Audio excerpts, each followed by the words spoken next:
Tá? Olá, amigos da Revolução Industrial Brasileira, do canal do professor Paulo Gala aqui no YouTube. Mais uma vez nessa nossa constante conversa a respeito de assuntos econômicos que afetam a realidade do Brasil e do mundo, vamos discutir hoje aí o tão famoso e propalado coronavírus e seus efeitos sobre a economia. Principalmente num aspecto que diz respeito com o seguinte, cadeia de suprimentos. Todo mundo sabe que a economia hoje é uma grande teia global, ela realmente é absolutamente internacionalizada, e isso levou a que todas as empresas que fabricam todo tipo de produto tenham a sua cadeia de suprimentos espalhada por todo o planisfério, por todo o mundo. Por exemplo, hoje nós estamos gravando no último dia de fevereiro e sai uma notícia na imprensa brasileira dizendo que aqueles que montam produtos eletroeletrônicos no Brasil já começam a paralisar a produção em função de que não tem como vir componentes de fora do Brasil, notadamente da China, que é o país mais afetado pelo coronavírus. Só que a nossa discussão aqui não é médica nem sanitária, a nossa discussão é econômica. Portanto, eu vou perguntar ao professor Paulo Gala. Professor Paulo Gala, o que casos como esse revelam a respeito da nossa dependência econômica, a respeito da interdependência de todas as empresas de todos os lugares do mundo, da nossa incapacidade de prover componentes para a nossa própria indústria? Como isso tudo, né, se encaixa numa discussão econômica mundial de cadeias de valor e cadeias de produção, na sua opinião? Fausto, bom, antes de mais nada, é um prazer falar com você. Estamos aqui gripados, né, esperando que não seja coronavírus, né?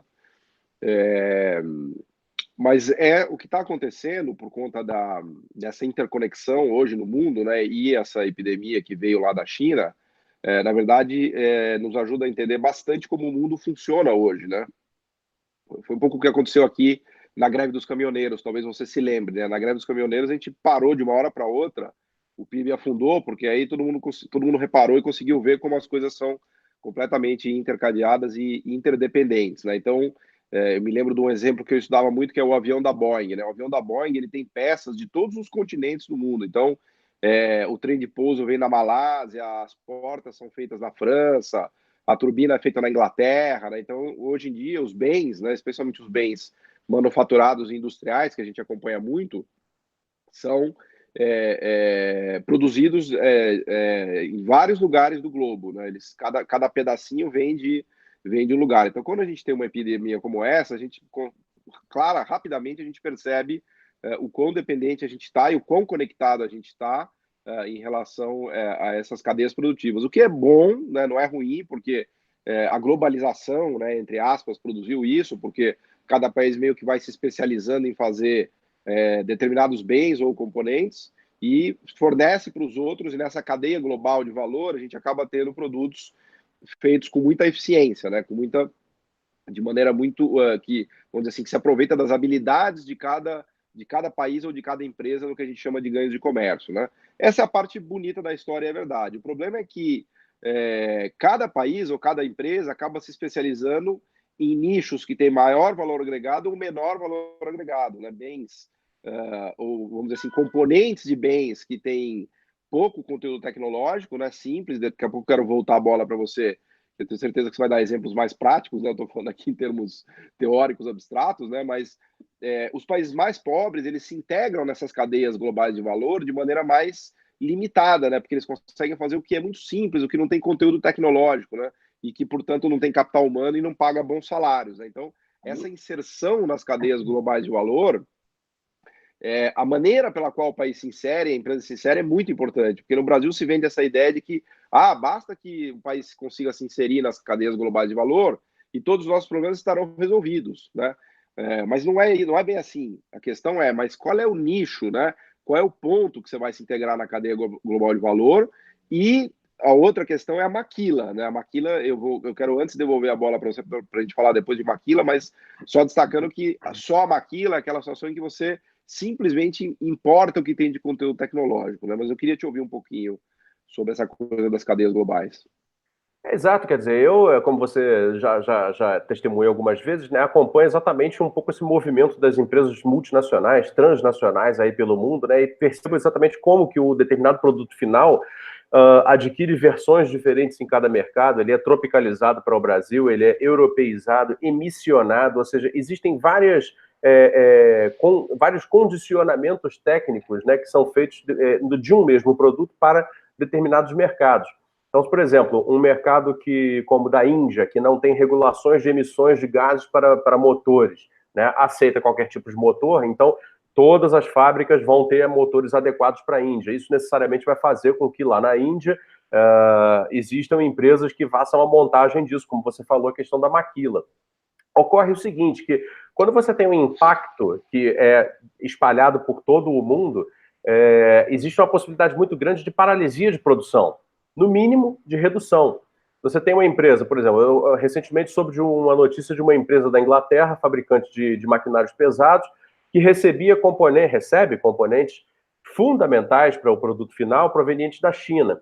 Né? Ela não tem como recebê-los agora e, portanto, está paralisando a produção ou diminuindo muito, porque a carteira de pedidos, chamada backlog, era maior do que a entrada futura de componentes. Não se podia garantir, portanto, o atendimento do backlog. Teve que, então, reduzir os turnos de produção e diminuir. Então, isso é um pouco o impacto, né, de um evento como esse sobre a economia, num momento em que ela é toda muito interdependente.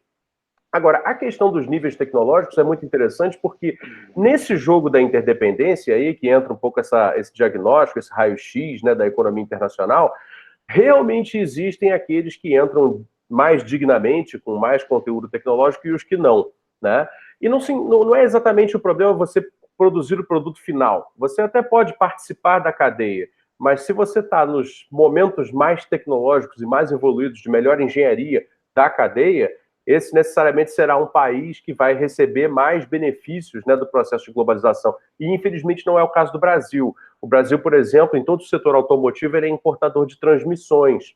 Né? O Brasil não é fabricante de transmissões. O Brasil fabrica motores, mas poucos modelos, né, e não é tão diversificado e não atende tantas necessidades, mesmo assim, apenas por multinacionais instaladas aqui. Sendo assim, novamente, entra no problema da maquila. São motores montados no Brasil. Não existe um motor de engenharia brasileira. O Brasil, por exemplo, importa muitos eixos, né? Novamente, setor automotivo, com tudo que é carro, caminhão, veículo pesado, transportadores especiais, equipamentos, né, tipo bombas de concreto, equipamentos de construção pesada, linha amarela. Todo o setor auto, tudo que é sobre rodas e sobre esteiras, né, inclusive guindastes muito grandes, precisa de eixos, né, e transmissão. Todos os eixos praticamente são importados, né? As autopeças brasileiras conseguem produzir pouco em relação a esse componente. Portanto, o efeito da inserção brasileira nas cadeias globais de valor, ele na verdade de certa maneira, deletério. Ele vai reduzindo ao longo do tempo a nossa capacidade de participar tecnologicamente das coisas e vai nos deixando o quê? Presos à metalurgia, à composição de carcaças, né? E aí, realmente, temos ainda poucos exemplos, entendeu, de grandes empresas, como, por exemplo, a WEG, se poderia comentar, a Randon, se poderia comentar, algumas poucas outras que conseguem participar das cadeias internacionais de valor, provendo tecnologia e não só absorvendo tecnologia. E aí eu te devolvo a bola para falar de maquila, que eu acho que é a consequência natural desse processo, que aquele que só consome tecnologia será o maquilador. Perfeito, Fausto. Eu acho que você foi brilhante aí, feliz nessa colocação de absorver tecnologia e produzir tecnologia, né? A grande diferença de um país pobre é que ele só absorve tecnologia, enquanto que um país rico ele produz tecnologia, ele é um provedor de tecnologia, né? E a maquila, que vem do espanhol, né, que é maquiagem, né, dá uma maquiagem. O grande país maquilador do mundo que ficou famoso foi o México, né? Porque ele vende aqueles, sei lá, 30 milhões de televisões para os Estados Unidos, só que vem todas as telas da Ásia com a tecnologia feita na Ásia, né, aquelas telas de HD que os asiáticos deram saltos incríveis, né, para dominar essa tecnologia. Aí chega no México, eles colocam a caixa de papelão, manual de instrução e manda para os Estados Unidos entrando pelo NAFTA, né? Foi só uma maquilada. Aliás, tem um seriado, um filme que me mandaram muito bom, dá para ver no YouTube, chama Maquilápolis, né, que conta um pouco da história dessas maquilas que se instalam na fronteira do México com os Estados Unidos para se aproveitar da mão de obra barata. Então, consumir a tecnologia é muito fácil, né? E, aliás, esse ponto, de novo, vou frisar, você foi brilhante na colocação, porque se confunde no Brasil a ideia de consumir tecnologia e produzir tecnologia, né? Então, se vende essa ideia de que, vamos abrir, que a gente vai consumir tecnologia, tudo vai ficar mais barato e a gente vai ficar rico. Não, não é verdade. A gente precisa produzir tecnologia, né? É a produção de tecnologia que traz o desenvolvimento econômico e traz o enriquecimento de um país, né? Então, é óbvio que a gente não vai fechar completamente a economia lá anos 80 com tarifas de 100%, mas tem que haver vamos dizer assim, uma calibragem inteligente disso, de olhar os setores, né, puxar aqueles fios que você diz, de lugares que a gente já tem tecnologia e know-how, né, para produzir no Brasil e ver o que dá para a gente fazer para ajudar essas empresas, né, porque é desta produção de tecnologia que virá o nosso desenvolvimento econômico, né, Fausto? Senão a gente vira um México, como, aliás, já estamos virando. Acho que até o México, para ser bem sincero, está melhor do que a gente até, né? Independente de tal ou de não tal, o fato é que a nossa situação não é nada digna de comemorações. E, como tem mostrado aí a crise do coronavírus, né, nós, antes mesmo da chegada do vírus, já começamos a sentir os efeitos econômicos, né? Isso diz muito sobre a situação econômica brasileira. Mas, Paulo, acho que está interessante a análise, o vídeo está bacana. Você quer fazer alguma última colocação? Não, eu acho que tá bom. Vamos deixar espaço para a gente falar em outros vídeos, senão fica longo demais. Eu acho que fechamos aí nesse registro maravilhoso que você deixou de absorver tecnologia ou produzir tecnologia. Eis a questão. Muito bem. Conceito, aliás, que eu tiro de algumas leituras de pessoas aí já não tão lidas, como Barbosa Lima Sobrinho, não sei se vocês conhecem, né, autor do livro Japão, O Capital se Faz em Casa, um clássico aí que anda muito sumido das prateleiras, poderia ser reeditado, fica como sugestão aí para os editores, né, um autor brasileiro, já morto, mas que escreveu sobre o caso japonês e mostrando exatamente como o Japão se tornou o que é hoje, produzindo as suas próprias tecnologias ao longo de décadas, né? E conseguiu finalmente chegar, né, ao patamar de qualidade de vida, né, de desenvolvimento socioeconômico tão sonhado por quase o mundo inteiro, né? Eles romperam essa barreira e conseguiram chegar lá. O capital se faz em casa. Busque na internet essa referência. Muito obrigado por assistir nossos vídeos. Inscreva-se na Revolução Industrial Brasileira e inscreva-se também no canal do professor Paulo Gala. Muito obrigado e até uma próxima.